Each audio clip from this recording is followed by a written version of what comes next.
11시 아파트 단지 주차장. 한 남자가 바닥에 쓰러진 여러 명의 건달들 사이에 조용히 서 있었습니다. 그의 옷차림은 평범한 경비원 유니폼이었지만 그 눈빛만큼은 차갑게 빛나고 있었습니다.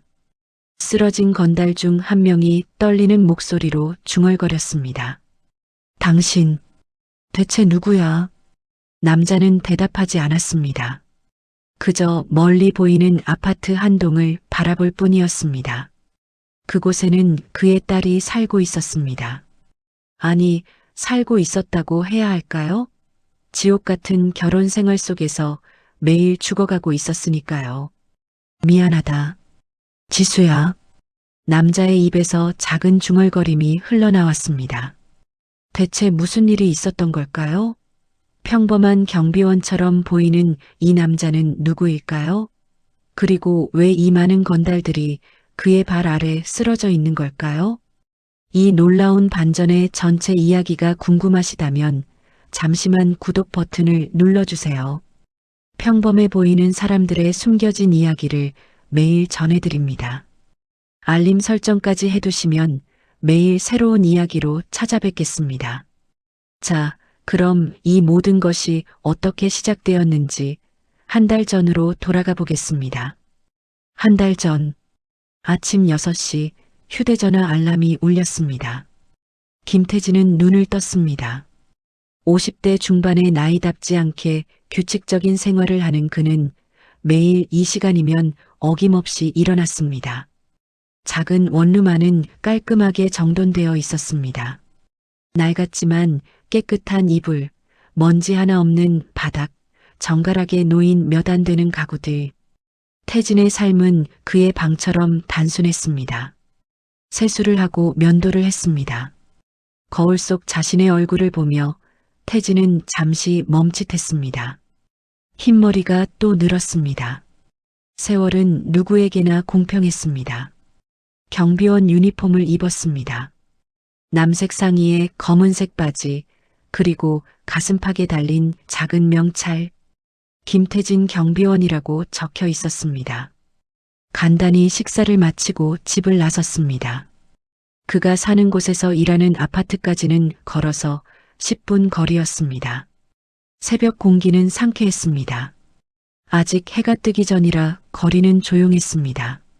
가끔 조깅하는 사람들이 지나갔고 신문 배달하는 오토바이 소리가 들렸습니다. 태진은 천천히 걸으며 생각에 잠겼습니다. 오늘도 평범한 하루가 될 것입니다. 아파트 주민들을 맞이하고 택배를 정리하고 쓰레기 분리수거를 확인하고 단지 내부를 순찰하는 것. 그것이 그의 일상이었습니다. 아파트 단지에 도착했습니다. 푸른빛 아파트라는 이름의 이곳은 15년 된 중형 아파트 단지였습니다. 총 500세대가 살고 있었고 태진은 이곳에서 5년째 경비원으로 일하고 있었습니다. 경비실 문을 열었습니다. 작은 공간이었지만 태진에게는 익숙한 곳이었습니다. 책상 하나, 의자 하나, 작은 냉장고와 전기포트. 벽에는 아파트 단지 지도와 비상 연락망이 붙어 있었습니다. 근무일지를 펼쳤습니다. 전날 밤 근무자가 남긴 특이사항을 확인했습니다. 5동 3층 누수 신고, 주차장 CCTV 점검 필요. 메모를 남겼습니다. 7시가 되자 출근하는 주민들이 하나둘 나타나기 시작했습니다. 안녕하세요. 태진은 지나가는 사람들에게 인사했습니다. 몇몇은 고개를 끄덕이며 답했지만 대부분은 그냥 지나쳤습니다. 경비원의 인사에 일일이 대꾸하는 사람은 많지 않았습니다. 그것이 태진의 일상이었습니다. 보이지 않는 사람처럼 존재하는 것. 누군가에게는 필요하지만 누구도 기억하지 않는 사람. 그는 그런 삶에 익숙해져 있었습니다. 8시쯤 한 중년 여성이 경비실 앞으로 다가왔습니다. 2동 7층에 사는 박 씨였습니다. 그녀는 불만 가득한 얼굴로 태진을 내려다봤습니다. 저기요, 경비 아저씨. 태진은 자리에서 일어나 공손히 고개를 숙였습니다. 네, 무슨 일이십니까? 아니, 어제 택배가 왜 이렇게 늦게 왔어요? 저녁 9시가 넘어서 벨을 누르면 어떡해요? 태진은 죄송하다는 말을 했습니다. 택배 기사가 늦게 온 것은 그의 잘못이 아니었지만 항상 경비원 탓이 되는 것이 이 일의 현실이었습니다. 다음부터는 택배 기사님께 말씀드리겠습니다. 박 씨는 코웃음을 쳤습니다. 말씀을 드려요? 그게 제대로 될 것 같아요? 아니, 요즘 경비들은 정말. 그녀는 몇 마디 더 불평을 늘어놓고는 가버렸습니다. 태진은 묵묵히 그 뒷모습을 바라봤습니다. 화가 나지 않았습니다. 이미 익숙한 일이었으니까요. 오전 시간이 흘러갔습니다. 태진은 단지 내부를 돌며 청소 상태를 확인했습니다. 놀이터에는 아이들이 뛰어놀고 있었고 벤치에는 노인들이 앉아 담소를 나누고 있었습니다. 저기 경비 아저씨. 한 아이가 태진을 불렀습니다. 7살쯤 되어 보이는 남자아이였습니다. 응, 무슨 일이니?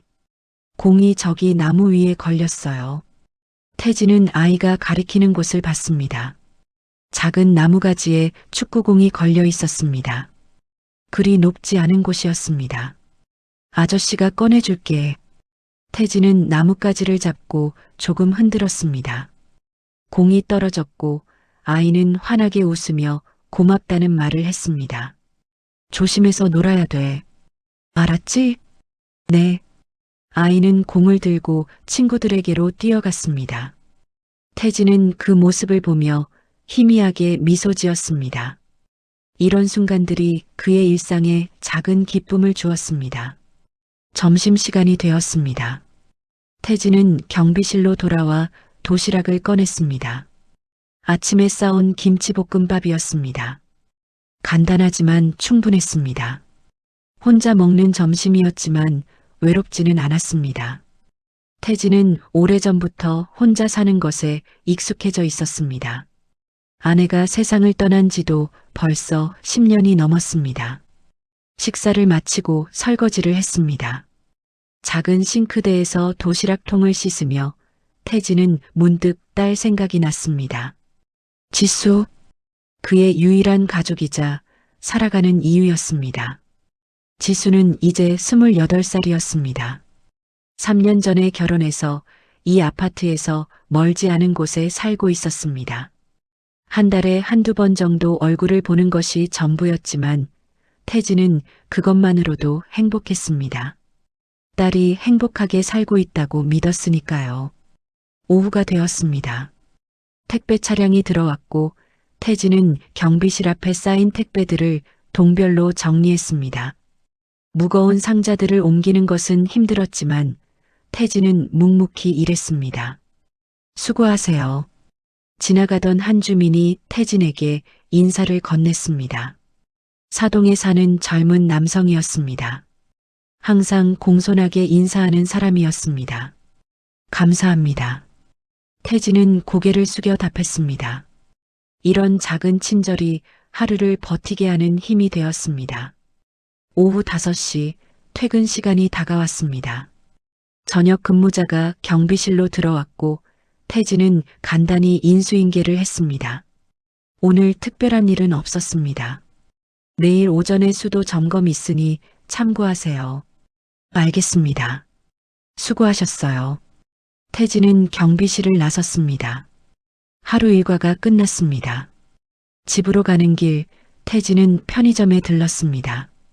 저녁 식사 재료를 사기 위해서였습니다.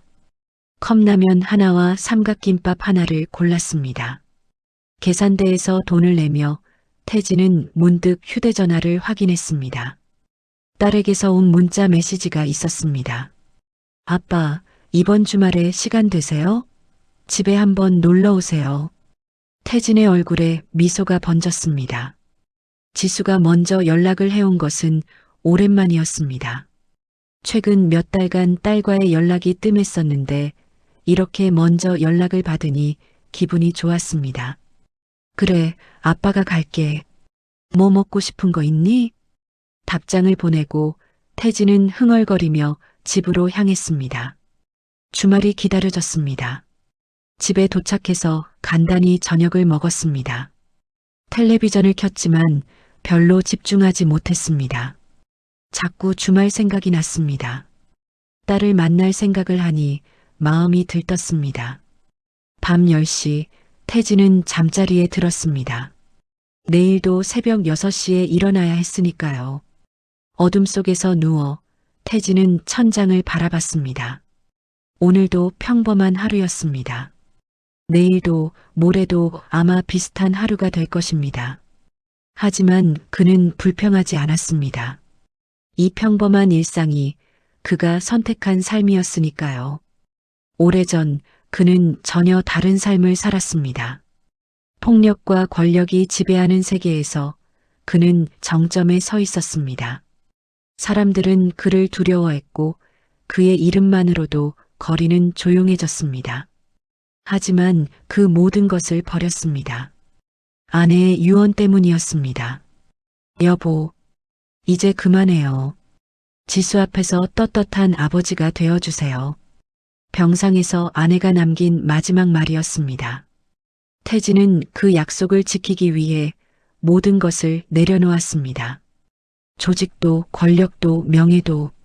그리고 지금 그는 평범한 경비원으로 살고 있었습니다. 딸만 행복하다면 그것으로 충분했습니다. 태진은 눈을 감았습니다. 곧 잠이 찾아왔습니다. 하지만 그는 몰랐습니다. 며칠 후 그의 평범한 일상이 산산조각 날 것이라는 것을, 그가 가장 소중히 여기는 딸이 지옥 같은 고통 속에서 살고 있다는 것을, 그리고 그 고통을 주는 사람이 바로 그가 사위라고 부르는 남자라는 것을. 태진의 조용한 밤은 깊어갔습니다. 하지만 곧 다가올 폭풍을 아직 아무도 몰랐습니다. 주말이 되었습니다. 토요일 오후 태진은 딸의 집으로 향했습니다. 손에는 과일 바구니가 들려 있었습니다. 지수가 좋아하는 사과와 배를 넉넉히 담았습니다. 딸의 집은 새로 지어진 고급 아파트 단지에 있었습니다. 태진이 일하는 곳보다 훨씬 크고 화려한 곳이었습니다. 로비에 들어서자 고급스러운 인테리어가 눈에 들어왔습니다. 엘리베이터를 타고 12층으로 올라갔습니다. 복도를 걷는 내내 태진은 마음이 설렜습니다. 딸을 만나는 것은 언제나 그에게 기쁨이었습니다. 1201호 앞에 섰습니다. 초인종을 누르려다가 태진은 잠시 멈칫했습니다. 안에서 무언가 소리가 들렸습니다. 고함 소리였습니다. 야, 이거 사. 내가 몇 번을 말해야 알아들어. 남자의 목소리였습니다. 사위 준노의 목소리였습니다. 하지만 평소에 듣던 것과는 달랐습니다. 거칠고 난폭한 어조였습니다. 태진의 손이 초인종 위에서 멈췄습니다. 죄송해요. 제가 잘못했어요. 지수의 목소리였습니다. 떨리고 있었습니다. 그리고 그 목소리에는 두려움이 가득했습니다. 잘못했어? 잘못한 게 한두 가지야. 밥은 왜 이 모양이고 집은 왜 이렇게 더러워? 무언가 깨지는 소리가 들렸습니다. 그릇이 바닥에 떨어진 소리 같았습니다. 태진의 얼굴이 굳어졌습니다. 아파. 그만해요, 제발. 제발. 제발은 무슨. 내가 뭘 잘하는 게 있어. 쓸모없는 것. 둔탁한 소리가 들렸습니다. 무언가가 벽에 부딪히는 소리였습니다. 그리고 지수의 비명이 터져 나왔습니다. 태진의 손이 문고리를 잡았습니다. 하지만 잠겨 있었습니다. 문 열어. 태진은 문을 두드렸습니다. 처음에는 조용히, 그러나 점점 세게. 지수야, 아빠다. 문 열어. 안에서 갑자기 조용해졌습니다. 몇 초간의 침묵이 흘렀습니다. 그리고 문이 열렸습니다. 준노가 나타났습니다. 그의 얼굴에는 짜증과 불쾌함이 가득했습니다. 입에서는 술 냄새가 났습니다. 아, 장인어른. 왜 이렇게 갑자기? 태진은 준노를 밀치고 안으로 들어갔습니다. 거실은 난장판이었습니다. 깨진 그릇 조각들이 바닥에 흩어져 있었고 탁자는 뒤집혀 있었습니다. 그리고 소파 옆에 지수가 웅크리고 앉아 있었습니다. 태진의 심장이 얼어붙었습니다. 딸의 얼굴에는 빨간 자국이 선명했습니다.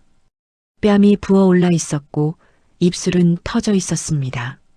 팔에도 멍 자국이 여러 개 보였습니다. 지수야. 태진은 딸에게 다가갔습니다. 지수는 고개를 들지 못했습니다. 부끄러움과 두려움이 뒤섞인 표정으로 그저 바닥만 바라보고 있었습니다. 아빠, 미안해요. 미안하긴. 뭐가 미안해. 태진은 무릎을 꿇고 딸의 얼굴을 살폈습니다. 손이 떨렸습니다. 분노 때문이 아니었습니다. 두려움 때문이었습니다. 얼마나 오래 이런 일이 있었던 걸까? 얼마나 많이 아팠을까? 그리고 왜 아빠에게 말하지 않았을까? 장인어른, 이게 무슨... 준노가 뒤에서 말을 걸었습니다. 태진은 천천히 고개를 돌렸습니다. 준노는 멈칫했습니다. 태진의 눈빛이 달라져 있었습니다. 평소의 온화한 모습은 온데간데 없었습니다. 그 눈은 차갑고 날카로웠습니다. 하지만 준노는 금방 태도를 바꿨습니다. 술에 취한 그는 오히려 더 건방져졌습니다. 아니, 이게 부부 싸움이잖아요. 장인어른이 왜 이러세요? 부부 싸움? 태진의 목소리는 낮았습니다. 그래요. 지수가 잘못해서 제가 좀 혼낸 거예요. 뭐 대수롭지 않은 일인데. 대수롭지 않다고? 태진은 천천히 일어났습니다. 준노보다 키가 작았지만 그 순간만큼은 태진이 더 커 보였습니다. 준노는 한 발 뒤로 물러섰습니다. 본능적으로 느껴지는 무언가가 있었습니다. 하지만 술 기운이 그 본능을 억눌렀습니다. 뭐예요? 설마 저한테 뭐라고 하시려는 건 아니죠? 장인어른이 경비원 주제에. 그 순간 태진의 주먹이 움직일 뻔했습니다. 하지만 멈췄습니다. 아내의 목소리가 들리는 것 같았습니다. 여보, 이제 그만해요. 지수 앞에서 떳떳한 아버지가 되어주세요. 태진은 깊게 숨을 들이마셨습니다. 주먹을 펴고 다시 딸에게로 돌아섰습니다. 지수야, 짐 싸. 아빠 집에 가자. 아빠, 괜찮아. 아빠가 있으니까. 준노가 웃음을 터뜨렸습니다.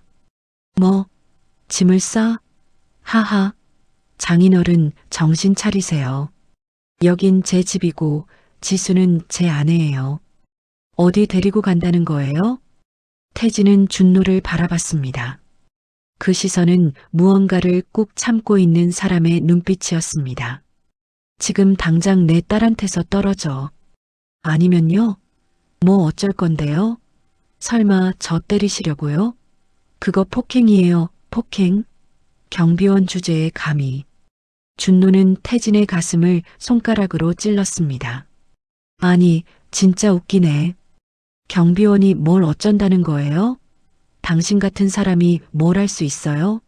응? 한 달에 100만 원도 못 버는 주제에? 태진은 아무 말도 하지 않았습니다. 다만 그의 턱 근육이 실룩거렸습니다.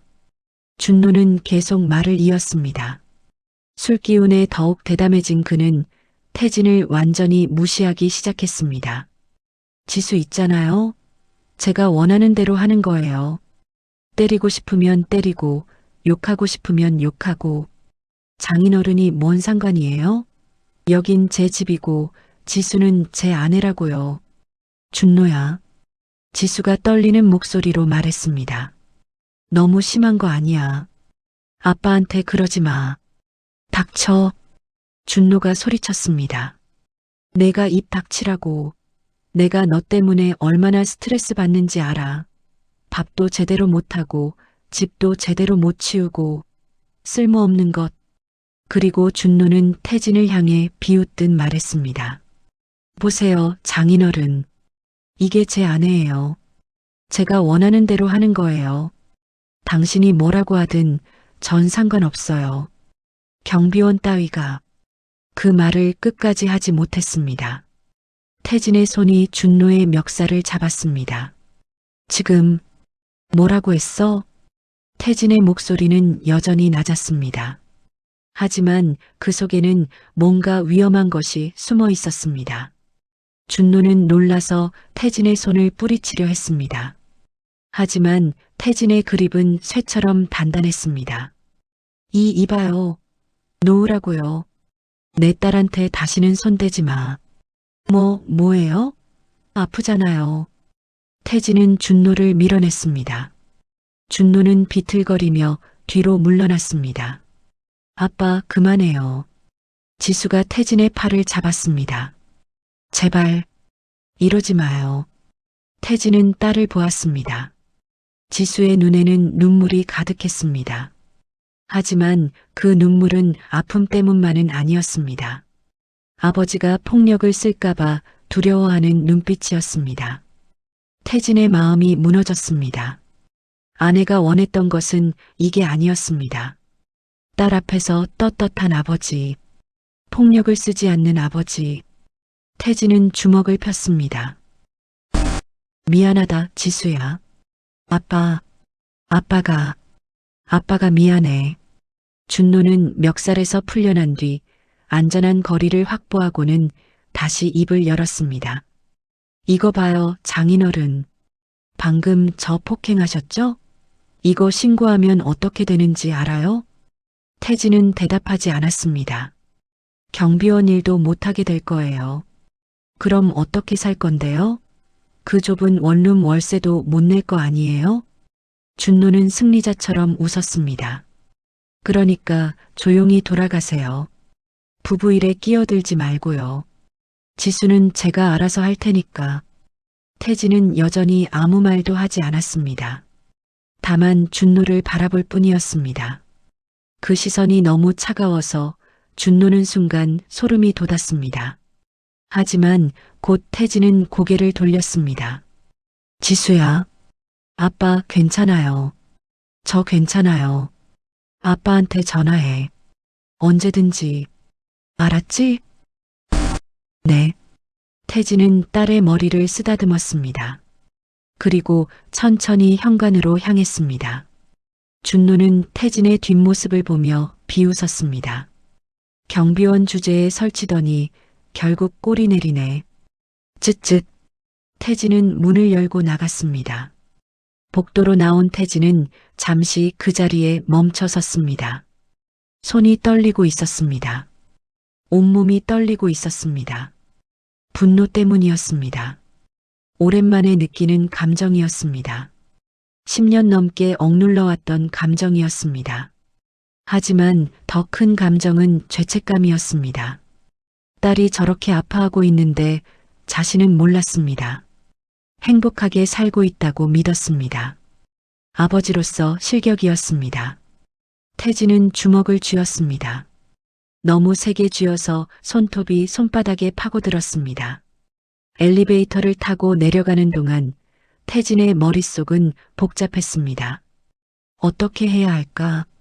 어떻게 딸을 구할 수 있을까? 하지만 한 가지는 확실했습니다. 이대로 놔둘 수는 없다는 것. 아파트를 나서서 태진은 벤치에 앉았습니다. 한참을 그렇게 앉아 있었습니다. 해가 지고 있었습니다. 태진은 휴대전화를 꺼냈습니다. 오래된 연락처를 찾았습니다. 10년 넘게 연락하지 않았던 번호였습니다. 강민수, 옛 부하였습니다. 백호파 시절 그를 형님이라 부르며 따르던 사람이었습니다. 태진은 잠시 망설였습니다. 이 전화를 하는 순간 평범한 삶은 끝날지도 모릅니다. 다시는 돌아올 수 없는 길일지도 모릅니다. 하지만 딸의 얼굴이 떠올랐습니다. 멍든 얼굴, 부은 눈, 떨리는 목소리. 태진은 전화를 걸었습니다. 신호음이 울렸습니다. 한 번, 두 번, 세 번. 그리고 전화가 연결되었습니다. 여보세요? 낯설지만 동시에 익숙한 목소리였습니다. 태진은 잠시 침묵했습니다.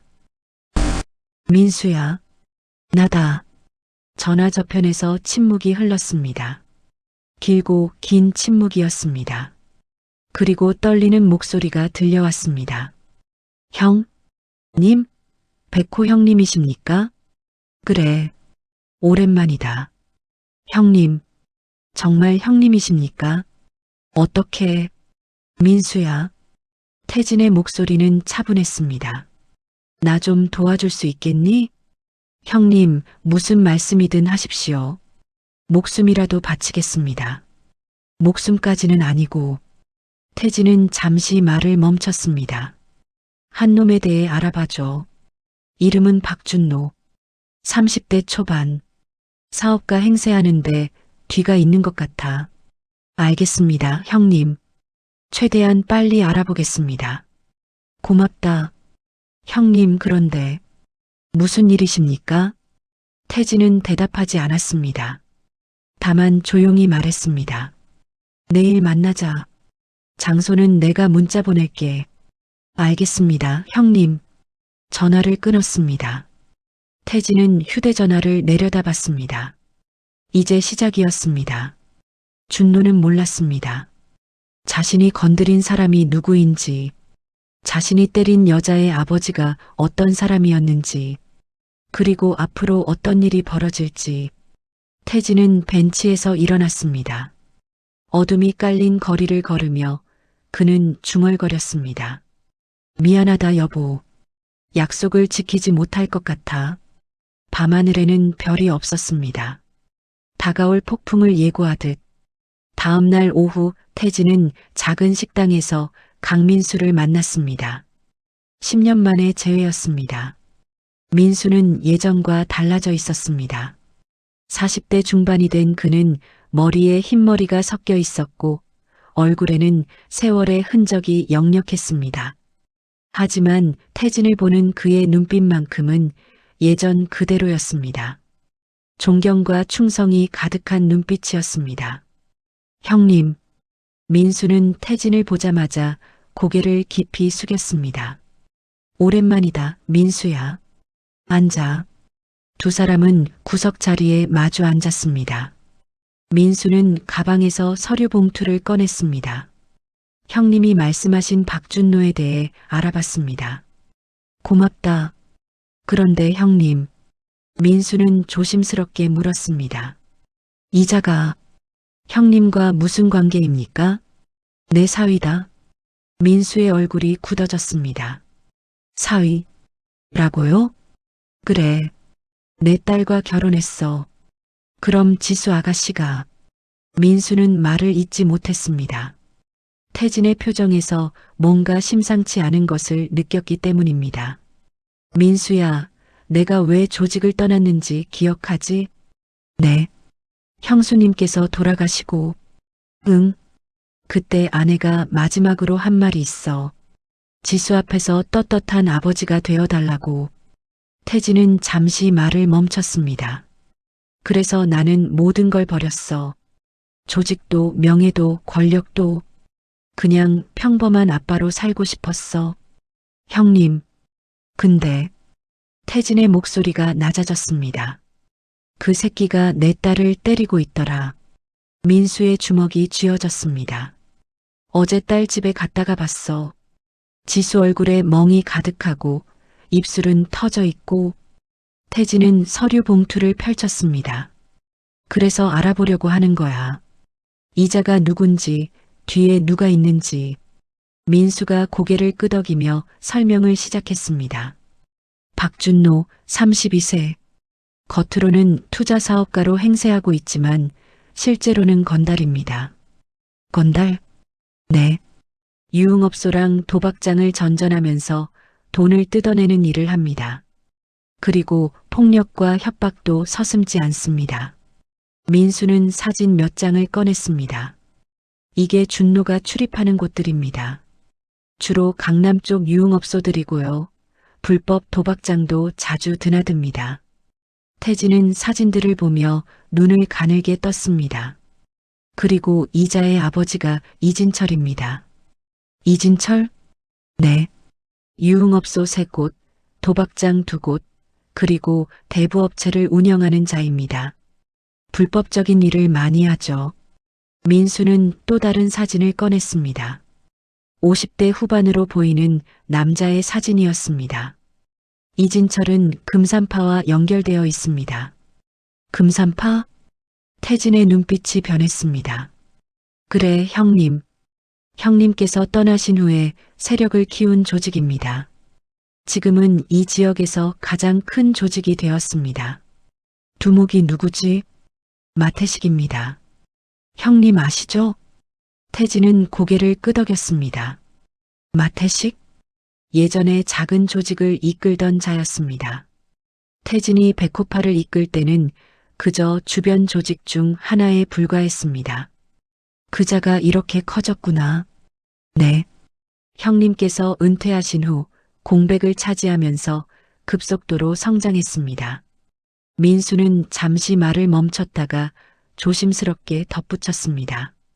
형님 그런데 마태식은 형님을 기억합니다. 형님이 무서워서 함부로 못했던 자입니다. 그래. 네.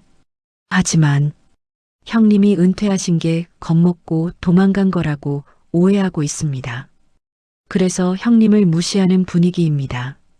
태진은 쓴웃음을 지었습니다. 도망? 내가? 저도 그 말 들었을 때 화가 났습니다만. 됐어. 그런 건 중요하지 않아. 태진은 서류를 다시 정리했습니다. 중요한 건 준노야. 이자를 어떻게 할지가 문제지. 형님 말씀만 하십시오. 제가 당장. 아니. 태진은 고개를 저었습니다. 급하게 움직이면 안 돼. 일단은 더 지켜봐야 해. 하지만 형님, 지수 아가씨가. 내가 안다. 그래서 더 조심해야 하는 거야. 지수한테 피해가 가면 안 되니까. 민수는 고개를 숙였습니다. 알겠습니다, 형님. 당분간 준노 주변을 조사해줘. 동거래, 만나는 사람들, 자주 가는 곳.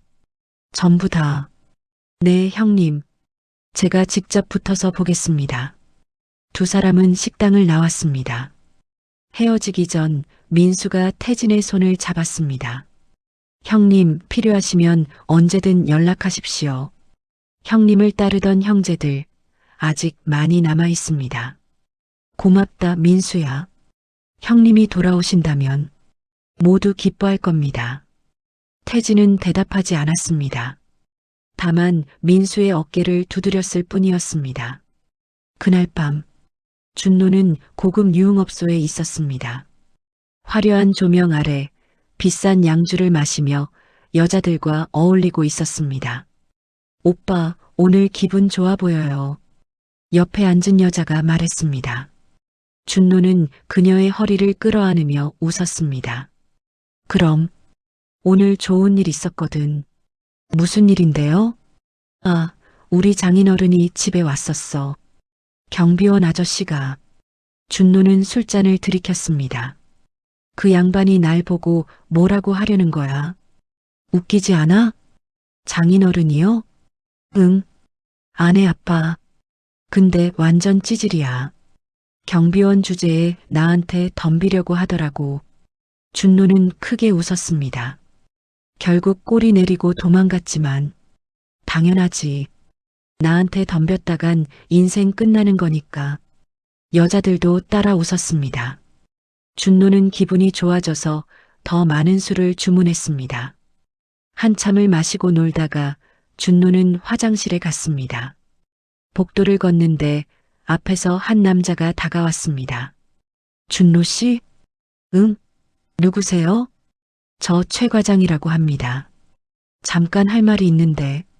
남자는 준노를 구석으로 데리고 갔습니다. 뭔데요? 아, 준노 씨. 저번에 빌려간 돈 말인데요.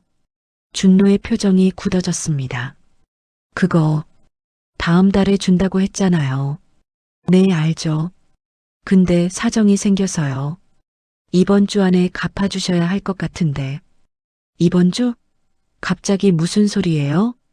죄송합니다만 저희도 사정이. 준노는 짜증스럽게 손을 휘저었습니다. 알았어요, 알았어. 나중에 연락드릴게요. 그렇게 말하고는 화장실로 들어갔습니다. 하지만 기분은 이미 망쳐져 있었습니다. 돈. 왜 다들 돈 타령이야? 사실 준노는 빚이 많았습니다. 사업가 행세를 하려면 돈이 필요했고 그 돈은 대부분 빌린 것이었습니다. 최근에는 도박에서 큰 돈을 잃어서 상황이 더 나빠졌습니다. 그래서 지수 명의로 대출을 받았습니다. 지수는 몰랐지만 준노는 아내의 명의를 마음대로 사용했습니다. 화장실에서 나온 준노는 다시 방으로 돌아갔습니다. 하지만 기분이 풀리지 않았습니다. 오빠, 왜 그래요? 안색이 안 좋은데. 아니야, 괜찮아. 준노는 억지로 웃으며 술을 마셨습니다. 하지만 마음 한구석이 불안했습니다. 빚은 점점 늘어나고 갚을 방법은 없었습니다. 아버지한테 또 손 벌려야 하나? 생각만 해도 기분이 나빴습니다. 아버지 이진철은 돈에 관해서만큼은 철저했습니다. 아들이라고 해서 쉽게 돈을 주지 않았습니다. 준노는 술을 계속 마셨습니다. 취할수록 생각이 더 꼬였습니다. 다 지수 때문이야. 그년이 제대로 좀 했으면. 준노의 머릿속에서는 항상 다른 사람 탓이었습니다. 자신의 잘못은 없었습니다. 항상 남의 탓, 세상 탓이었습니다. 새벽 2시가 넘어서 준노는 비틀거리며 집으로 돌아왔습니다. 문을 열고 들어서자 지수가 거실에 앉아 있었습니다. 왜 안 자고 있어? 지수는 준노를 보며 조심스럽게 물었습니다. 술? 많이 마셨어요? 그래, 많이 마셨어. 왜? 준노는 소파에 털썩 앉았습니다. 물 가져와. 지수는 부엌에 가서 물을 가져왔습니다. 준노는 물을 한 모금 마시고는 탁자에 컵을 내려놨습니다. 아. 네. 너희 아버지 왜 우리 집에 온 거야? 지수는 대답하지 못했습니다. 내가 물어봤잖아. 왜 왔냐고. 그냥 오랜만에 보고 싶으셔서. 보고 싶어서? 웃기네. 준노는 비웃었습니다. 경비원 주제에 사위 교육하러 온 거 아니야? 응? 아니에요. 아니긴 뭐가 아니야. 나한테 덤비려고 하던데? 준노는 지수에게로 다가왔습니다. 야, 너희 아버지한테 뭐라고 한 거야? 아무 말도 안 했어요. 거짓말. 분명 뭔가 말했을 거야. 준노의 목소리가 커졌습니다. 저한테 맞는다고 말했지? 그렇지? 아니에요, 정말. 정말은 무슨... 준노는 지수의 팔을 거칠게 잡았습니다. 아파요. 아파? 이게 아픈 거야? 준노는 더 세게 잡았습니다. 지수는 고통으로 얼굴을 찌푸렸습니다. 제발, 그만해요. 내가 그만하면 너는 뭘 해? 응? 너는 뭘 제대로 하는 게 있어? 준노는 지수를 밀쳤습니다. 지수는 비틀거리며 소파에 부딪혔습니다. 밥도 제대로 못 만들고 집도 제대로 못 치우고 쓸모없는 것. 죄송해요. 죄송하면 다야? 죄송하다고 말만 하면 끝이야? 준노는 탁자 위에 잔을 집어 던졌습니다. 잔은 벽에 부딪혀 산산조각 났습니다. 너 때문에 내 인생이 이 모양이야. 너 같은 년을 왜 결혼했는지 모르겠어. 지수는 눈물을 흘리며 고개를 숙였습니다. 준노는 지수를 내려다보며 비웃었습니다. 울기는 울면 뭐가 달라져? 응? 그리고 다시 소파에 앉았습니다. 내일 아침 일찍 밥 해놔. 알았어? 네. 그리고 너희 아버지한테 연락하지 마. 다시 우리 집에 오면 그때는 가만 안 둬. 지수는 아무 말도 하지 못했습니다. 준노는 침실로 들어가 버렸습니다. 거실에 혼자 남겨진 지수는 소파에 앉아 눈물을 흘렸습니다. 팔에는 준노의 손자국이 빨갛게 남아 있었습니다. 지수는 휴대전화를 꺼냈습니다.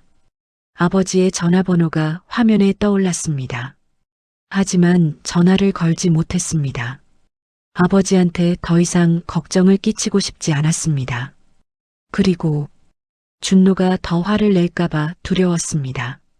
지수는 휴대전화를 내려놓고 깨진 잔 조각들을 주었습니다. 눈물이 계속 흘러내렸습니다. 그녀는 몰랐습니다. 아버지가 이미 움직이기 시작했다는 것을, 그리고 준노의 세계가 곧 무너지기 시작할 것이라는 것을. 어둠 속에서 작은 빛이 켜지고 있었습니다.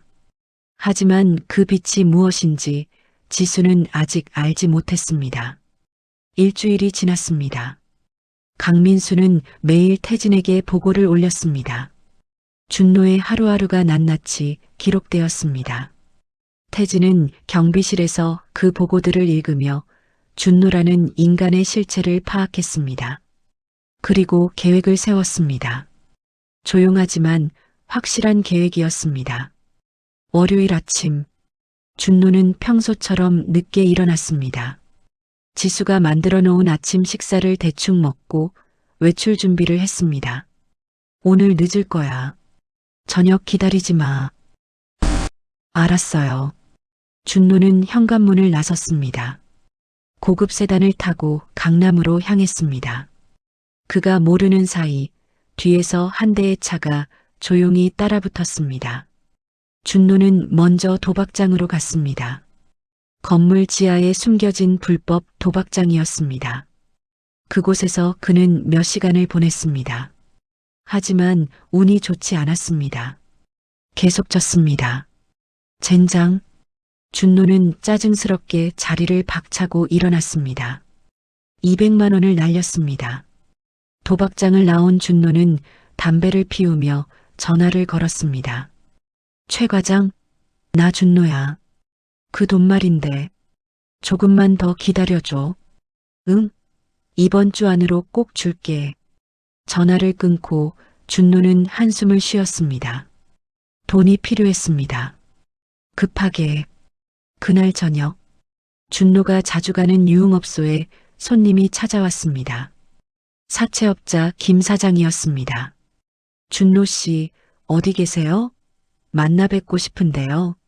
준노는 전화를 받고 얼굴을 찌푸렸습니다. 김 사장님, 무슨 일이세요? 아, 별일 아니고요. 잠깐 뵙고 싶어서요. 지금은 좀. 10분만요. 근처에 있으니까 금방 갑니다. 준노는 마지못해 동의했습니다. 15분 후 김 사장이 나타났습니다. 그런데 그의 얼굴이 평소와 달랐습니다.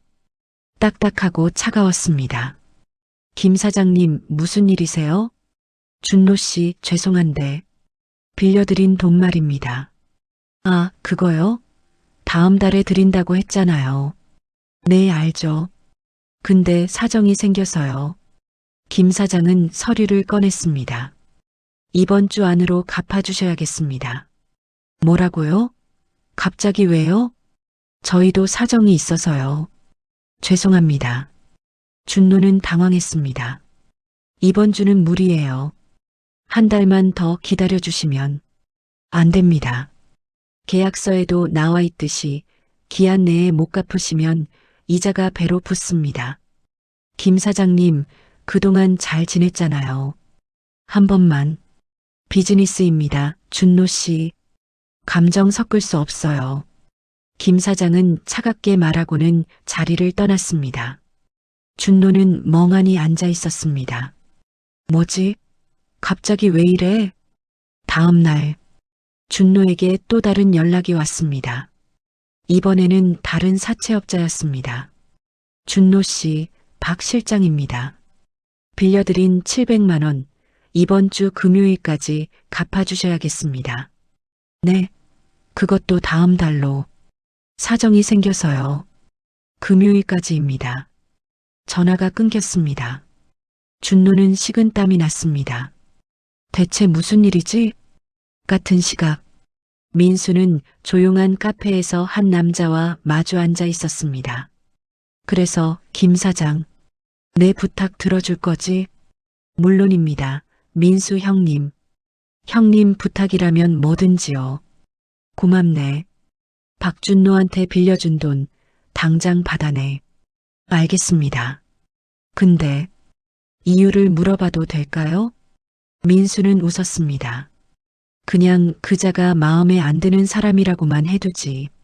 알겠습니다. 수요일, 준노는 점점 초조해졌습니다. 사채업자들이 일제히 돈을 독촉했습니다. 모두 같은 말을 했습니다. 이번 주 안으로 갚으시오. 준노가 빌린 돈은 총 3천만 원이 넘었습니다. 당장 구할 수 있는 돈이 아니었습니다. 그는 아버지에게 전화를 걸었습니다. 아버지, 저예요. 왜? 이진철의 목소리는 차갑했습니다. 그게 급하게 돈이 좀 필요해서요. 또 지난달에도 줬잖아. 이번만요, 아버지. 제발. 얼마? 3천. 3천만 원? 이진철의 목소리가 높아졌습니다. 너 또 도박했지? 아니에요. 사업 자금이. 거짓말. 내가 무슨 사업을 해? 매일 놀기만 하면서. 아버지. 됐어. 이번엔 안 돼. 내가 알아서 해결해. 전화가 끊겼습니다. 준노는 휴대전화를 내려다보며 이를 갈았습니다. 젠장. 어떻게 하지? 그날 밤 준노는 자신이 자주 가던 유흥업소에 갔습니다. 심란한 마음을 달래기 위해서였습니다. 하지만 문 앞에서 막혔습니다. 죄송합니다, 손님. 오늘은 출입이 안 됩니다. 뭐? 왜? 사장님 지시입니다. 야, 나 박준노야. 여기 단골이라고. 죄송합니다. 준노는 황당했습니다. 이해할 수 없었습니다. 다른 업소로 갔습니다. 하지만 거기서도 같은 말을 들었습니다. 출입 금지입니다. 대체 왜? 사장님 지시입니다. 준노는 거리를 헤맸습니다. 세 군데 업소를 더 가봤지만 결과는 같았습니다. 모든 곳에서 그를 거부했습니다. 무슨 일이 벌어지고 있는 거야? 같은 시각, 민수는 유흥업소 사장들과 만나고 있었습니다. 형님, 박준노 그 자식 출입 금지시켰습니다. 잘했어. 근데 이유를 물어봐도 될까요? 그자가 뭘 잘못했길래? 민수는 담배를 피우며 말했습니다. 그냥 우리 형님이 싫어하는 인간이야. 그걸로 충분하지? 알겠습니다, 형님. 목요일, 준노는 점점 더 궁지에 몰렸습니다. 사채 독촉은 계속되었고 갈 곳은 없었고 돈은 없었습니다. 그는 지수에게 화풀이를 했습니다. 내 명의로 대출 한 번 더 받아. 하지만 이미 너무 많이 받았잖아요. 시끄러. 내가 하라면 하는 거야. 은행에서 더 이상 안 된대요. 뭐? 쓸모없는 것. 준노는 탁자를 발로 찼습니다. 지수는 울먹이며 말했습니다. 이미 5천만 원이나 대출받았어요. 더 이상은 정말. 5천만 원? 그게 다 어디 갔는데? 준노는 소리쳤습니다. 하지만 사실 그 돈은 모두 자신이 도박과 유흥에 쓴 것이었습니다. 지수는 바닥만 바라보며 눈물을 흘렸습니다. 금요일, 사채업자들이 직접 준노를 찾아왔습니다. 준노 씨, 오늘까지라고 했죠? 조금만 더 기다려주세요. 안 됩니다. 지금 당장 갚으시든지 아니면. 사채업자들의 얼굴이 험악해졌습니다. 준노는 겁이 났습니다. 제발이요. 한 달만요. 한 달? 그럼 이자가 배로 붙습니다. 지금 3천이면 한 달 뒤에는 6천입니다. 6천? 네. 그래도 기다리시겠습니까? 준노는 말문이 막혔습니다. 일주일만 주세요. 제가 돈을 마련해 볼게요. 사채업자들은 서로 눈빛을 교환했습니다. 좋습니다. 일주일. 하지만 그때까지 못 갚으시면. 알았어요, 알았어. 사채업자들이 떠나고 준노는 주저앉았습니다. 대체 왜 이렇게 되는 거야? 그날 밤, 준노는 술에 취해 집으로 돌아왔습니다. 지수가 문을 열어줬습니다. 당신, 비켜. 준노는 지수를 밀치고 들어왔습니다. 거실에서 그는 소파에 쓰러졌습니다. 다 내 탓이야. 내 탓? 그래. 내가 제대로 좀 했으면 이렇게 안 됐을 거야. 준노는 횡설수설했습니다. 내 아버지, 그 경비원 아저씨, 그 자식이 나한테 저주라도 건 거 아니야? 지수는 이해할 수 없었습니다. 무슨 소리예요? 아니야. 아무것도 아니야. 준노는 눈을 감았습니다. 곧 코를 골며 잠들었습니다. 지수는 남편을 내려다봤습니다. 뭔가 잘못되어 가고 있다는 것을 느낄 수 있었습니다. 하지만 그것이 무엇인지는 알 수 없었습니다. 같은 시각, 태진은 경비실에서 민수의 전화를 받았습니다. 형님, 첫 단계 완료했습니다. 고생했어, 민수야. 준노 그 자식, 완전히 쫓기고 있습니다. 사채 독촉에 출입 금지에. 그래, 잘했다. 다음 단계는 어떻게 하시겠습니까? 태진은 잠시 생각했습니다. 이진철을 건드려야지. 아버지 쪽을요? 그래. 준노만 무너뜨려서는 부족해. 그 뒤에 있는 자들도 함께 무너뜨려야 해. 알겠습니다, 형님. 준비하겠습니다. 전화를 끊고 태진은 창밖을 바라봤습니다. 밤하늘에 별이 반짝이고 있었습니다. 복수는 이제 시작일 뿐이었습니다. 준노는 아직 몰랐습니다. 자신의 세계가 무너지기 시작했다는 것을, 그리고 그 무너뜨리는 사람이 바로 자신이 무시했던 경비원이라는 것을. 태진은 조용히 미소 지었습니다. 차갑고 위험한 미소였습니다. 게임은 이제 막 시작되었습니다. 다음 주 월요일, 이진철은 자신의 사무실에 앉아 있었습니다. 고급스러운 가죽 의자, 넓은 책상, 벽에 걸린 비싼 그림들. 그의 사무실은 성공한 사업가의 것처럼 보였습니다. 하지만 그 이면에는 어둠이 있었습니다. 유흥업소 3곳, 불법 도박장 2곳, 그리고 고리대금업. 이진철의 사업은 모두 불법의 경계를 넘나들었습니다. 사장님, 이번 달 수익 보고서입니다. 부하가 서류를 가져왔습니다. 이진철은 서류를 펼쳐봤습니다. 그런데 얼굴이 굳어졌습니다. 이게 뭐야? 수익이 왜 이렇게 줄었어? 그게 최근 손님들이 줄어들어서. 줄어들다니? 갑자기. 이진철은 화가 났습니다. 정확히 조사해. 왜 손님이 줄었는지. 알겠습니다, 사장님. 부하가 나가고 이진철은 불안한 마음으로 창밖을 바라봤습니다. 뭔가 이상했습니다. 그날 저녁, 이진철이 운영하는 유흥업소 중 하나에 경찰이 들이닥쳤습니다. 경찰입니다. 단속입니다.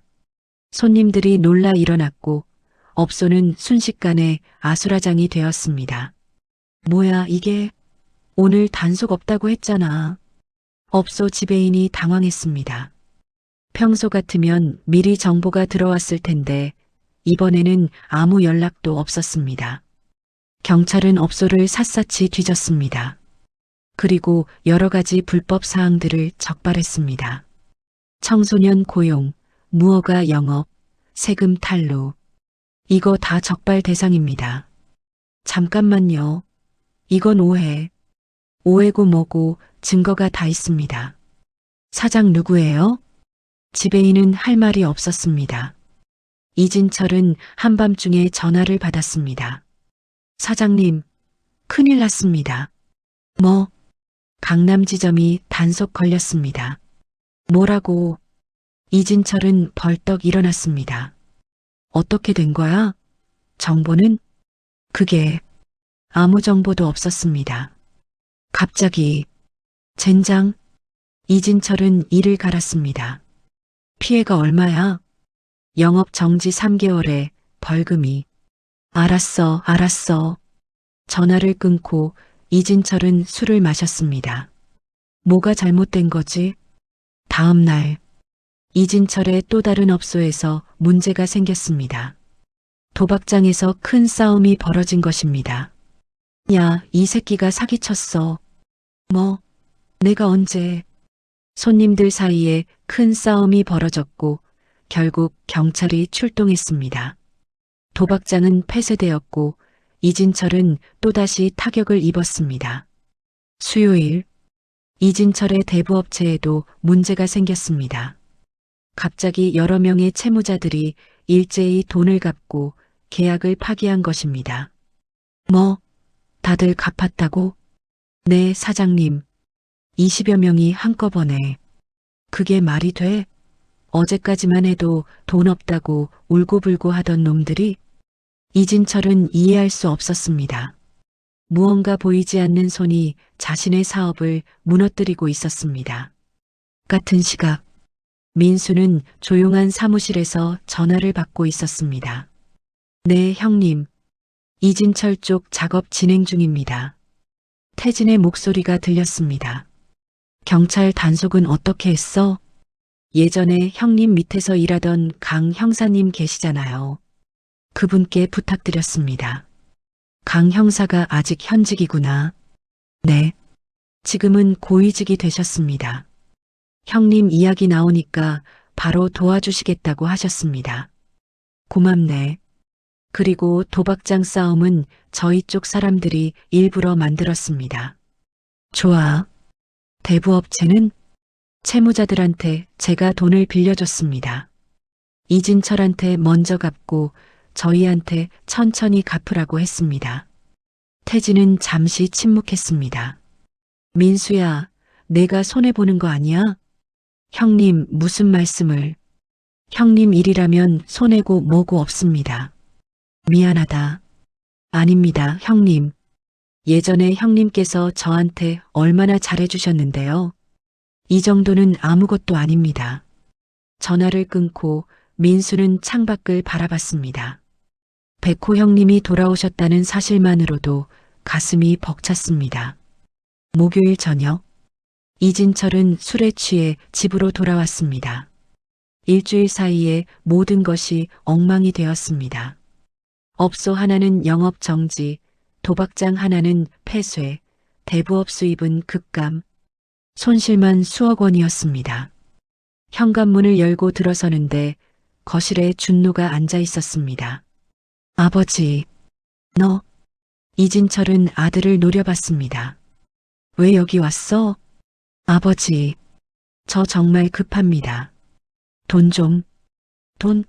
지금 돈 타령이야. 이진철의 목소리가 커졌습니다. 아버지도 지금 힘들어. 사업이 다 망해가고 있어. 그래도 저 죽을 것 같아요. 준노는 울먹였습니다. 사채업자들이 저를 쫓아다녀요. 이번 주 안에 못 갚으면 그건 내 문제야. 내가 왜 내 도박 빚을 갚아줘야 해. 아버지, 나가. 당장 나가. 이진철은 준노를 밀쳤습니다. 준노는 비틀거리며 뒤로 물러났습니다. 아버지, 제발. 나가라고 했어. 준노는 더 이상 말하지 못하고 집을 나왔습니다. 이진철은 소파에 주저앉았습니다. 대체 무슨 일이 벌어지고 있는 거야? 같은 시각, 태진은 딸에게서 전화를 받았습니다. 아빠, 지수야, 무슨 일이야? 지수의 목소리는 떨리고 있었습니다. 준노가 요즘 이상해요. 이상하다니? 갑자기 돈 문제로 힘들어하는 것 같아요. 매일 전화 받고 술 마시고. 그리고 지수는 잠시 말을 멈췄습니다. 그리고 저한테 더 심하게 대해요. 태진의 손이 휴대전화를 3개 쥐었습니다. 아빠가 아빠가 곧 해결해 줄게. 아빠, 무슨 말이에요? 아무것도 아니야. 지수야, 조금만 더 참아. 알았지? 아빠, 무슨 일 있어요? 없어. 아빠 믿어. 전화를 끊고 태진은 깊게 한숨을 쉬었습니다. 딸이 여전히 고통받고 있었습니다. 복수는 시작되었지만 아직 끝이 아니었습니다. 금요일, 이진철은 금산파 사무실로 불려갔습니다. 마태식이 그를 기다리고 있었습니다. 이 사장, 요즘 사업이 안 좋다면서? 그게, 죄송합니다, 두목님. 이번 달 상납금이 절반밖에 안 들어왔어. 마태식의 목소리는 차갑했습니다. 다음 달에는 꼭. 다음 달? 난 다음 달 이야기하는 거 아니야. 이번 달 말이야. 하지만 두목님, 지금 상황이고 뭐고 그건 내 문제지. 우리는 약속된 돈을 받아야 해. 이진철은 식은땀을 흘렸습니다. 일주일만 시간을 주십시오. 마태식은 잠시 생각하더니 고개를 끄덕였습니다. 좋아. 일주일.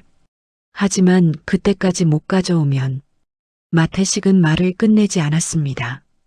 하지만 그 의미는 충분히 전달되었습니다. 이진철은 고개를 숙이고 사무실을 나왔습니다. 복도를 걷는 그의 얼굴은 창백했습니다. 일주일. 어떻게 그 돈을 구하지? 그날 밤, 이진철과 준노는 각자의 집에서 잠을 이루지 못했습니다. 아버지와 아들, 둘 다 돈에 쫓기고 있었습니다. 둘 다 모르고 있었습니다. 이 모든 것이 한 사람의 계획이라는 것을, 그리고 그 사람이 바로 자신들이 무시했던 경비원이라는 것을. 태진은 경비실에서 야간 근무를 서고 있었습니다. 창밖으로 보이는 아파트 단지는 조용했습니다. 민수에게서 문자가 왔습니다. 형님, 이진철과 준노 모두 궁지에 몰렸습니다. 다음 단계는 어떻게 하시겠습니까? 태진은 잠시 생각했습니다. 그리고 답장을 보냈습니다. 조금 더 기다려. 그들이 서로를 의심하게 만들어. 알겠습니다, 형님. 태진은 휴대전화를 내려놓고 다시 창밖을 바라봤습니다. 복수는 단순히 상대를 때려 눕히는 것이 아니었습니다. 상대가 스스로 무너지게 만드는 것. 그것이 진짜 복수였습니다. 그리고 태진은 그 방법을 누구보다 잘 알고 있었습니다. 밤은 깊어갔습니다. 하지만 태진의 게임은 이제 막 절정으로 향하고 있었습니다. 준노와 이진철, 그들은 곧 알게 될 것입니다. 자신들이 건드린 사람이 누구였는지, 그리고 그 대가가 얼마나 무서운지. 일주일이 지났습니다. 준노와 이진철은 각자의 방법으로 돈을 구하려 했지만 모두 실패했습니다. 사채업자들은 더 이상 기다려주지 않았고 금산파는 상납금을 독촉했습니다. 그리고 이상한 일들이 계속 일어났습니다. 월요일 오후, 이진철은 자신의 사무실에서 부하들을 불러 모았습니다. 최근에 우리 사업에 문제가 생긴 이유를 찾아냈어? 부하 중 한 명이 조심스럽게 말했습니다. 사장님, 이상한 소문이 돌고 있습니다. 소문? 네. 누군가가 우리를 의도적으로 방해하고 있다는. 이진철의 눈이 가늘어졌습니다. 누구지? 그게 확실하지 않습니다. 하지만 업계에서는 다들 수군거리고 있습니다. 제대로 조사해. 당장. 부하들이 나가고 이진철은 불안한 마음으로 창밖을 바라봤습니다. 누군가가 나를 노리고 있어. 같은 시각, 준노는 거리를 헤매고 있었습니다. 사채업자들을 피해 다니느라 집에도 제대로 가지 못했습니다. 휴대전화가 울렸습니다. 모르는 번호였습니다. 여보세요? 준노 씨, 김 사장입니다. 준노의 얼굴이 창백해졌습니다. 김 사장님, 오늘까지라고 했죠? 이제 시간 다 됐습니다. 조금만. 조금만 더. 안 됩니다. 오늘 저녁 6시까지 강남역 3번 출구. 돈 가져오세요. 하지만 안 오시면 준노 씨 가족들한테 찾아가겠습니다. 아내분 계시죠? 준노는 식은땀을 흘렸습니다. 알겠습니다. 전화가 끊겼습니다. 준노는 주저앉고 싶었습니다. 하지만 갈 곳이 없었습니다. 집에 가면 지수가 있었고 아버지에게 가면 쫓겨날 것이었습니다. 어떡하지? 어떻게? 그날 저녁 준노는 강남역에 나타나지 못했습니다. 돈이 없었으니까요. 사채업자들은 약속대로 움직였습니다. 그들은 준노의 집으로 찾아갔습니다. 초인종이 울렸습니다. 지수가 문을 열었습니다. 누구세요? 박준노 씨 아내분이시죠? 네. 그런데 남편분이 저희한테 빚이 있습니다. 3,500만 원. 지수의 얼굴이 하얗게 질렸습니다. 3,500? 네. 오늘까지 갚기로 했는데 연락이 안 되네요. 저는 몰랐어요. 모르셨든 아셨든 빚은 빚입니다. 남편분 연락처 아시면 알려주세요. 지수는 떨리는 손으로 휴대전화를 꺼냈습니다. 하지만 준노는 전화를 받지 않았습니다. 연락이 안 돼요. 그럼 어쩔 수 없죠. 우리도 돈을 받아야 하니까요. 사채업자들은 집안을 둘러봤습니다. 이 집 아내분 명의죠? 이거라도 담보로. 안 돼요. 지수가 소리쳤습니다. 제발 남편한테 다시 연락해 볼게요. 사채업자들은 서로 눈빛을 교환했습니다. 좋습니다. 이틀 안에 연락 주세요. 그때까지 남편분 못 찾으시면. 그들은 명함을 남기고 떠났습니다. 문이 닫히고 지수는 그 자리에 주저앉았습니다. 눈물이 흘러내렸습니다. 3,500만 원. 어떻게 이런 일이. 그날 밤 지수는 아버지에게 전화를 걸었습니다. 아빠, 지수야, 무슨 일이야? 태진의 목소리는 차분했지만 걱정이 묻어났습니다. 아빠, 저 어떡해요? 지수는 울면서 모든 것을 말했습니다. 사채업자들이 찾아온 것, 준노의 빚, 집을 담보로 잡으려 한 것. 태진은 전화를 들으며 주먹을 쥐었습니다. 지수야, 걱정하지 마. 아빠가 해결할게.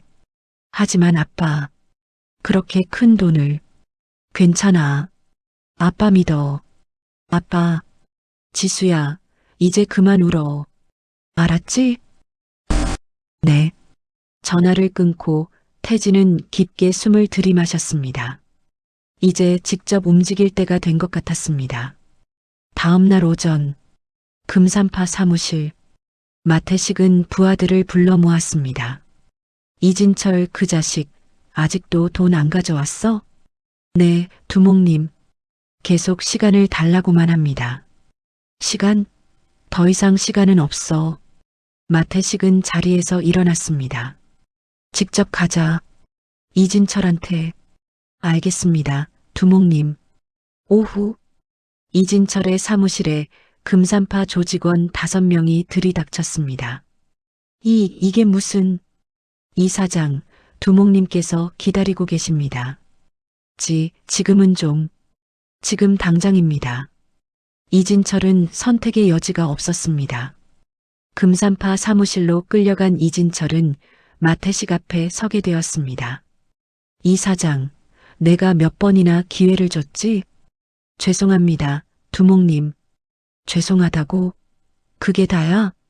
마태식은 책상을 쳤습니다. 당장 돈 가져와. 이틀만 더 주십시오. 이틀? 좋아. 이틀.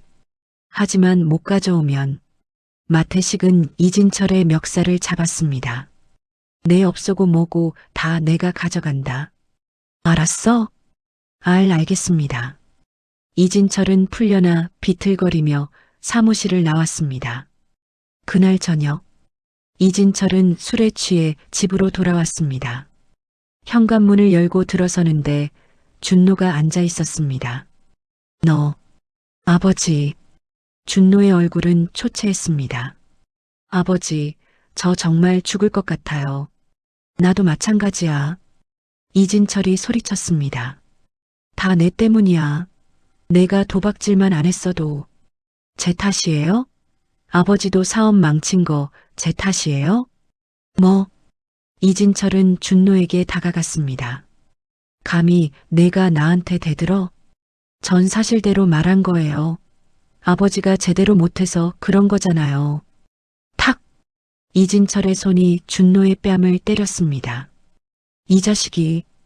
준노는 뺨을 감싸쥐고 아버지를 노려봤습니다. 아버지, 아버지도 저랑 똑같아요. 우리 둘 다 망한 거예요. 닥쳐. 당장 나가. 좋아요. 나갈게요.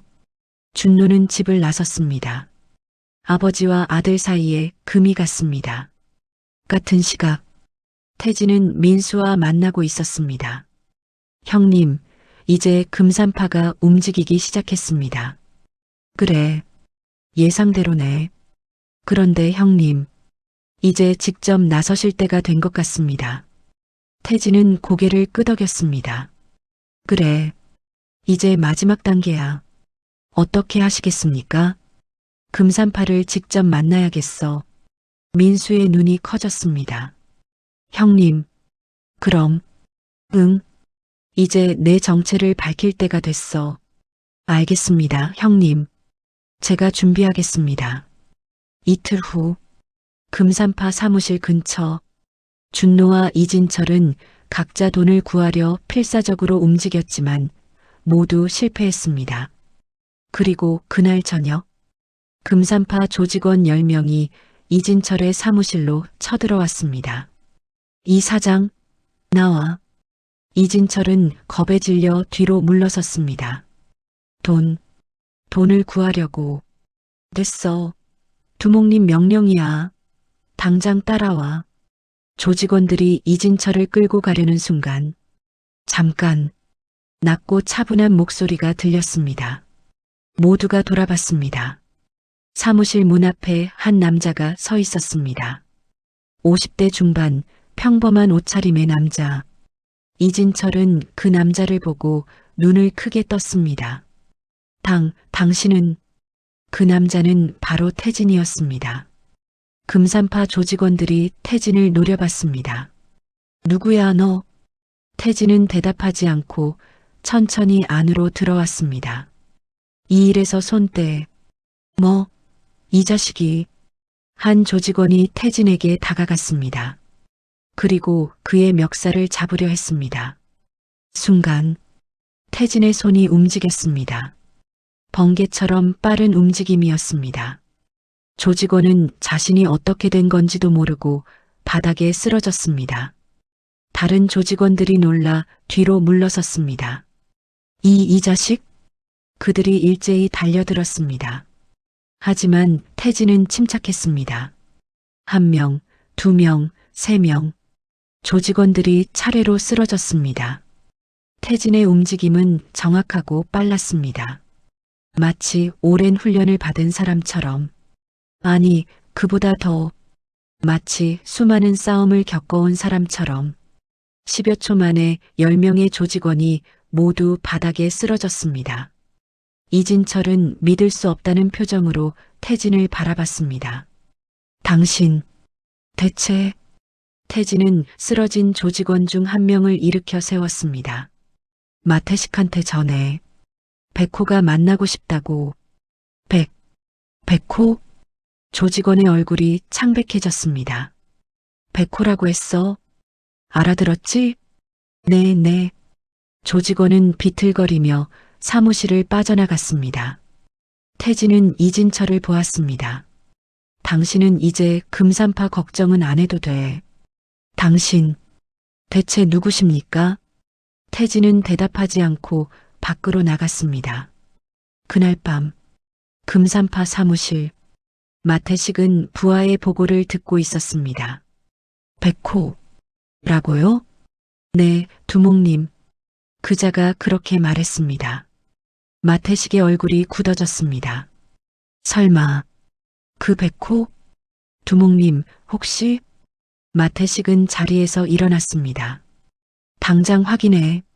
그자가 누군지. 부하들이 황급히 움직였습니다. 마태식은 창밖을 바라보며 중얼거렸습니다. 백호. 설마 그 백호가 돌아온 건가? 그의 손이 떨리고 있었습니다. 두려움 때문이었습니다. 폭풍이 다가오고 있었습니다.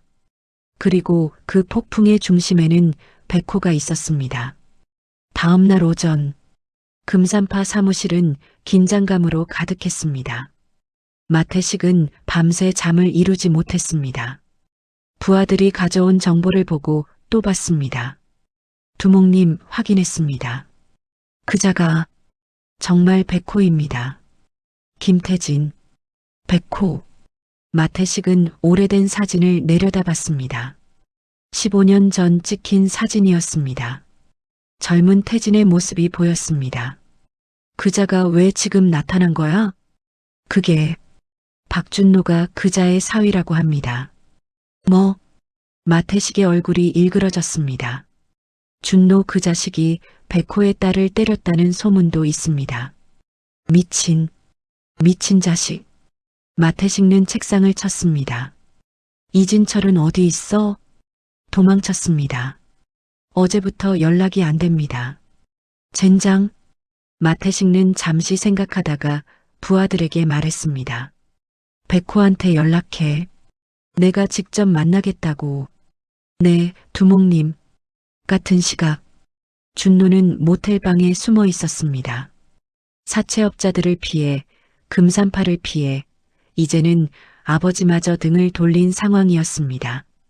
휴대전화에는 수십 통의 부재중 전화가 쌓여 있었습니다. 지수에게서도 전화가 왔지만 준노는 받지 않았습니다. 다 끝났어. 다 끝난 거야. 준노는 술병을 입에 댔습니다. 그때 문을 두드리는 소리가 들렸습니다. 누구세요? 준노 씨, 저 민수라고 합니다. 잠깐 얘기 좀 하시죠. 준노는 문을 열지 않았습니다. 누구세요? 전 아무도 모릅니다. 장인어른께서 보내셨습니다. 장인? 준노는 멈칫했습니다. 경비원 아저씨가요? 네. 문 여세요. 해칠 생각 없습니다. 준노는 조심스럽게 문을 열었습니다. 민수가 들어왔습니다. 그리고 준노를 보더니 코웃음을 쳤습니다. 이게 사람 꼴이야? 당신, 누구세요? 나, 그냥 심부름꾼이지. 형님 말씀 전하러 왔어. 형님? 내장인어른. 김태진. 아니, 백호님. 준노는 이해하지 못했습니다. 백호? 그게 뭔데요? 민수는 웃었습니다. 너 정말 모르는구나. 내가 누구를 건드렸는지. 무슨 소리예요? 김태진. 내장인어른. 15년 전까지 이 지역을 지배했던 백호파의 두목이야. 준노의 얼굴이 하얗게 질렸습니다. 두목? 그래. 지금 내가 쫓기고 있는 금산파? 그때는 백호 형님 밑에서 벌벌 떨던 조직이었어. 말도 안 돼. 말도 안 되긴. 내가 그런 사람의 딸을 때렸다는 게 말이야. 민수는 준노에게 다가갔습니다. 형님께서 말씀하셨어. 너한테 선택권을 주겠다고. 선택권? 하나. 경찰서 가서 지수 아가씨한테 한 모든 짓을 자백하고 감옥 가든지. 민수는 잠시 멈췄습니다. 둘. 지금 여기서 형님한테 직접 벌을 받든지. 준노는 떨기 시작했습니다. 저는 어느 쪽을 선택할래? 준노는 대답하지 못했습니다. 그날 오후 마태식은 조직원들을 데리고 한 창고로 향했습니다. 태진이 지정한 장소였습니다. 창고 안은 텅 비어 있었습니다. 그리고 중앙에 한 남자가 서 있었습니다. 태진이었습니다. 마태식은 태진을 보자마자 긴장했습니다. 15년 전의 기억이 떠올랐습니다. 백호. 이 지역을 지배했던 전설.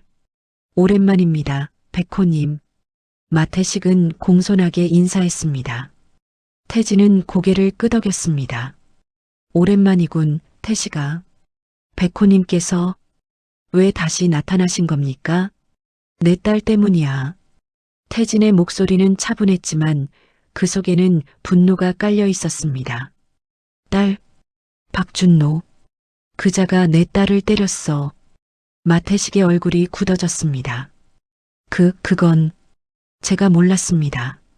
알았든 몰랐든 그자는 이진철과 연결되어 있고 이진철은 너희 조직과 연결되어 있어. 백호님, 저희는 정말 됐어. 태진은 손을 들어 말을 막았습니다. 내가 원하는 건 간단해. 준노와 이진철에게서 손 떼. 알겠습니다. 마태식은 즉시 대답했습니다. 그 두 자식은 이제 저희 조직과 아무 관계 없습니다. 좋아. 태진은 창고를 나가려다가 멈춰 섰습니다. 그리고 태식아. 네, 백호님. 내가 은퇴한 건 겁먹어서가 아니야. 딸을 위해서였어.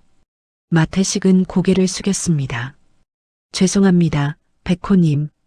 제가 오해했습니다. 그 오해 때문에 내가 설쳤다는 건 알고 있어. 하지만 이번만 봐주지. 감사합니다, 백호님. 태진은 더 이상 말하지 않고 창고를 나갔습니다. 마태식은 그 뒷모습을 보며 식은땀을 흘렸습니다. 두목님, 정말 백호님이셨습니다. 부하가 떨리는 목소리로 말했습니다. 그래, 전설이 돌아왔어. 저녁, 준노는 민수의 안내로 한 건물 앞에 섰습니다. 경찰서였습니다. 들어가. 정말 이렇게 해야 하나요? 내가 선택한 거잖아. 경찰서 가서 자백하겠다고. 준노는 떨리는 발걸음으로 경찰서 안으로 들어갔습니다. 민수는 밖에서 지켜봤습니다. 1시간 후, 준노는 수갑을 차고 나왔습니다. 그는 지수에 대한 폭행, 협박, 사기, 횡령 등 모든 죄를 자백했습니다. 경찰차가 그를 실어갔습니다. 민수는 태진에게 전화를 걸었습니다. 형님, 끝났습니다. 고생했어, 민수야. 준노 그 자식 완전히 무너졌습니다. 그래, 이제 마지막 남은 건 이진철입니까? 응. 같은 시각, 이진철은 어느 허름한 여관에 숨어 있었습니다. 금산파를 피해 사채업자들을 피해 도망 다니고 있었습니다. 휴대전화가 울렸습니다. 마태식이었습니다. 여보세요? 이 사장, 나야. 두목님, 너 백호 알아? 이진철의 심장이 멎는 것 같았습니다. 백호, 그게 내 사위장인이 백호야. 백호, 그럴 리가. 그자가 날 직접 만났어.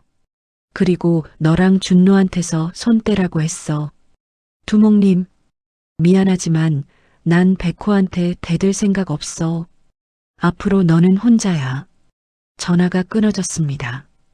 이진철은 주저앉았습니다. 백호, 김태진이 백호였다고? 모든 것이 이해되기 시작했습니다. 왜 갑자기 사업이 무너졌는지, 왜 경찰 단속이 들어왔는지, 왜 금산파까지 손을 뗐는지. 망했어. 완전히 망했어. 다음 날 아침, 태진은 지수의 집을 찾아갔습니다. 초인종을 눌렀습니다. 지수가 문을 열었습니다. 눈이 퉁퉁 부어 있었습니다. 아빠, 지수야.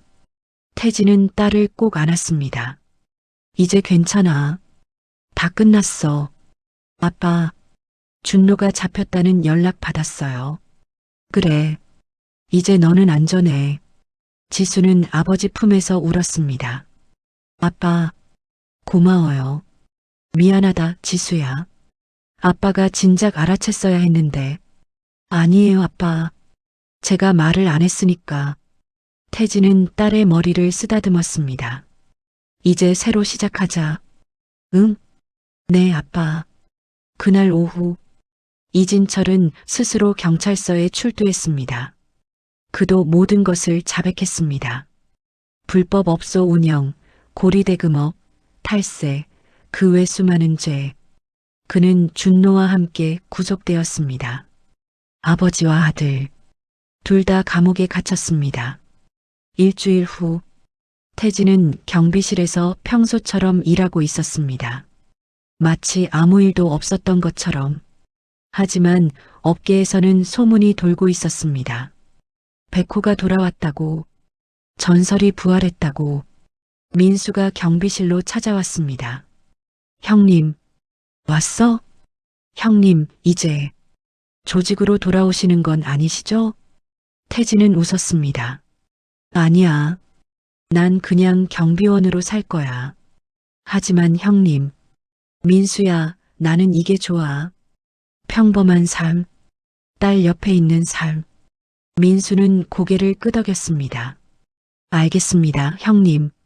하지만 필요하시면 언제든 연락하십시오. 고맙다. 민수가 떠나고 태진은 다시 창밖을 바라봤습니다. 평범한 일상이 돌아왔습니다. 하지만 이번에는 달랐습니다.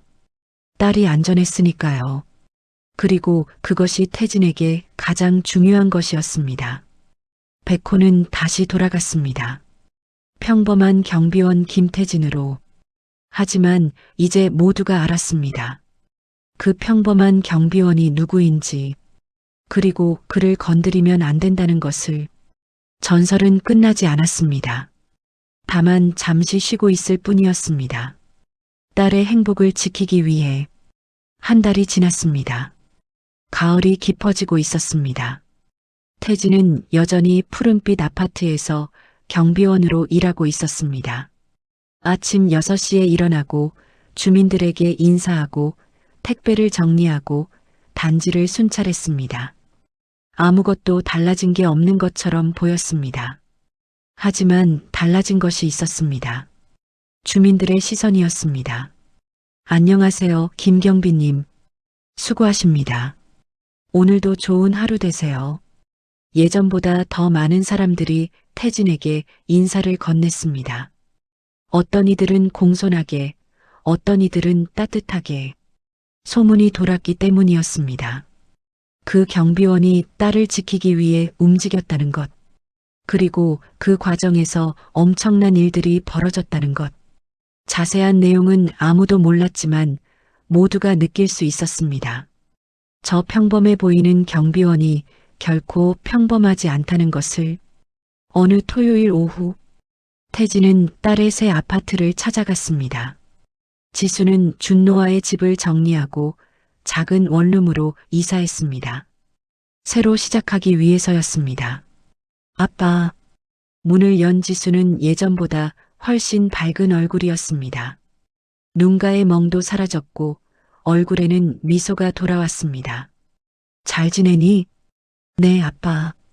들어오세요. 작은 원룸이었지만 깔끔하게 정돈되어 있었습니다. 작은 식탁, 깨끗한 주방, 창가에 놓인 화분. 여기가 훨씬 좋아요, 아빠. 그래. 네. 작지만 제 공간이니까요. 그리고 무엇보다 지수는 아버지를 보며 웃었습니다. 안전하니까요. 태진은 딸의 머리를 쓰다듬었습니다. 미안하다, 지수야. 아빠가 진작. 아빠, 그만해요. 지수는 아버지의 손을 잡았습니다. 아빠 잘못 아니에요. 제가 말을 안 했으니까요. 그래도, 아빠. 지수는 진지한 얼굴로 아버지를 바라봤습니다. 아빠가 저를 지켜주셨잖아요. 그걸로 충분해요. 태진은 아무 말하지 못했습니다. 다만 딸을 꼭 안아줄 뿐이었습니다. 두 사람은 함께 저녁을 먹었습니다. 지수가 직접 만든 김치찌개와 밥이었습니다. 맛있다. 정말요? 응. 내가 만든 거니까. 지수는 수줍게 웃었습니다. 식사를 하며 두 사람은 이런저런 이야기를 나눴습니다. 지수의 새로운 직장 이야기, 태진의 아파트 단지 이야기, 평범한 대화였습니다. 하지만 그 평범함이 소중했습니다. 식사를 마치고 설거지를 하면서 지수가 물었습니다. 아빠, 한 가지 물어봐도 돼요? 그래. 아빠가 엄청난 사람이었다는 거 사실이에요? 태진은 잠시 멈췄습니다. 누가 그러던? 다들 그렇게 말해요. 아빠가 옛날에 지수야. 태진은 딸을 보았습니다. 아빠는 그냥 아빠야. 내 아빠. 그것 말고는 아무것도 중요하지 않아. 지수는 아버지를 바라봤습니다. 엄마 때문에 그만두신 거죠? 태진은 고개를 끄덕였습니다. 엄마가 마지막으로 한 말이 뭔지 아니? 몰라요. 너 앞에서 떳떳한 아빠가 되어 달라고 했어. 지수의 눈에 눈물이 고였습니다. 그래서 아빠는 모든 걸 버렸어. 조직도, 권력도, 명예도. 너랑 엄마가 있으면 그걸로 충분했으니까. 아빠, 근데 아빠가 너를 제대로 지켜주지 못했어. 내가 아파하는 걸 몰랐어. 태진의 목소리가 떨렸습니다. 그게 아빠가 가장 후회하는 거야. 지수는 아버지를 꼭 안았습니다. 아니에요, 아빠. 아빠는 최고의 아빠예요. 두 사람은 한참을 그렇게 안고 있었습니다. 해가 지고 태진은 지수의 집을 나섰습니다. 조심히 들어가세요, 아빠. 그래. 너도 잘 자고. 아빠, 다음 주에도 올 거죠? 당연하지. 태진은 손을 흔들며 걸어갔습니다. 버스 정류장으로 가는 길, 태진은 하늘을 올려다봤습니다. 별들이 반짝이고 있었습니다. 여보, 봤소? 태진은 마음속으로 아내에게 말했습니다. 지수가 웃고 있소. 이제 안전하고 행복하고. 바람이 불었습니다. 마치 아내가 대답하는 것 같았습니다. 고생했어요, 여보. 태진은 미소 지었습니다. 다음 날 일요일, 태진은 아내의 묘를 찾아갔습니다. 조용한 공원 묘지였습니다. 나무들이 붉게 물들어 있었고 낙엽이 바닥에 쌓여 있었습니다. 아내의 묘 앞에 앉았습니다. 왔소, 여보. 태진은 가져온 꽃을 놓았습니다. 지수가 이제 괜찮소? 웃고 있고 새로 시작하고 있소. 바람이 불어 낙엽을 흩날렸습니다. 당신이 원했던 대로 나는 지수 앞에서 떳떳한 아빠가 되려고 노력했소. 비록 잠깐 옛날로 돌아가긴 했지만 태진은 쓴웃음을 지었습니다. 미안하오. 약속을 완전히는 지키지 못했소. 하지만 지수를 지키기 위해서는 어쩔 수 없었소. 태진은 잠시 침묵했습니다. 그래도 이제는 정말 평범하게 살 거요. 경비원으로 지수 곁에서. 태진은 묘비를 쓰다듬었습니다. 보고 싶소, 여보. 매일 보고 싶소. 태진은 한참을 그렇게 앉아 있었습니다. 해가 저물어 갔습니다. 일어서서 돌아서려는데 뒤에서 목소리가 들렸습니다. 형님, 민수였습니다.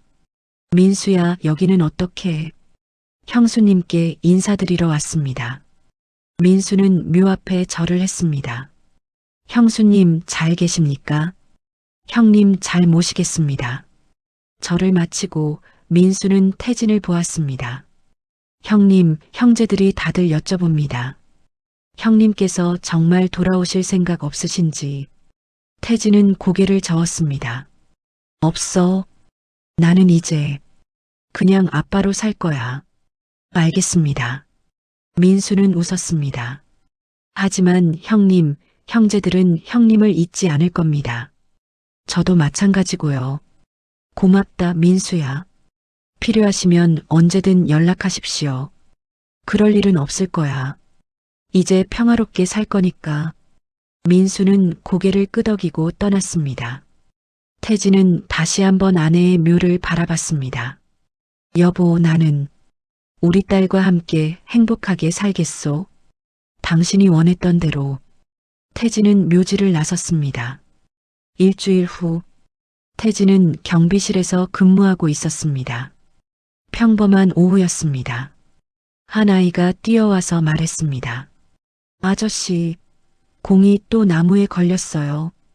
태진은 웃으며 일어났습니다. 그래, 아저씨가 빼줄게. 놀이터로 가서 나뭇가지를 흔들어 공을 빼주었습니다. 고마워요, 아저씨. 조심해서 놀아야 돼. 아이는 공을 들고 친구들에게로 뛰어갔습니다. 태진은 그 모습을 보며 미소 지었습니다. 이것이 그의 일상이었습니다. 평범하고 조용하고 행복한 일상. 그날 저녁 지수에게서 문자가 왔습니다. 아빠, 오늘 회사에서 칭찬받았어요. 저녁 같이 먹어요. 태진은 답장을 보냈습니다. 그래, 아빠가 맛있는 거 사줄게. 휴대전화를 내려놓고 태진은 창밖을 바라봤습니다. 저녁 노을이 아름다웠습니다. 그는 생각했습니다. 자신이 가진 것이 무엇인지, 딸의 웃음, 딸의 안전, 딸의 행복, 그것이 전부였습니다. 그리고 그것으로 충분했습니다. 몇 달 후, 겨울이 왔습니다. 지수는 새로운 사람을 만나기 시작했습니다. 회사 동료였는데 착하고 성실한 사람이었습니다. 지수는 아버지에게 그 사람을 소개했습니다. 아빠, 이분이 제가 말씀드린. 젊은 남자는 긴장한 얼굴로 태진에게 인사했습니다. 안녕하십니까? 김민준이라고 합니다. 태진은 그를 보았습니다. 진지하고 정직한 눈빛이었습니다. 지수를 잘 대해주겠습니까? 네, 목숨 걸고 지키겠습니다. 태진은 웃었습니다. 목숨까지는 필요 없고 그냥 행복하게 해주세요. 감사합니다. 식사를 하면서 태진은 딸이 행복해하는 모습을 봤습니다. 진짜 행복이었습니다. 그리고 그것이 태진이 원했던 전부였습니다. 그날 밤, 태진은 혼자 집에 돌아와 창밖을 바라봤습니다. 눈이 내리고 있었습니다. 하얀 눈이 조용히 세상을 덮고 있었습니다. 태진은 생각했습니다. 폭력과 권력의 세계에서 살던 자신, 하지만 진짜 강함은 그런 것이 아니었습니다. 진짜 강함은 사랑하는 사람을 지키는 것, 그들의 행복을 위해 자신을 희생하는 것, 그리고 평범한 일상 속에서 감사함을 느끼는 것. 태진은 미소 지었습니다. 여보, 우리 지수, 이제 정말 행복해요. 밖에서는 눈이 계속 내렸습니다. 조용하고 평화롭게, 그리고 태진의 마음도 평화로웠습니다. 딸을 지켰으니까, 딸이 행복하니까, 그것으로 충분했으니까, 전설은 끝났습니다. 하지만 아버지의 사랑은 영원했습니다. 그리고 그것이야말로 진정한 강함이었습니다.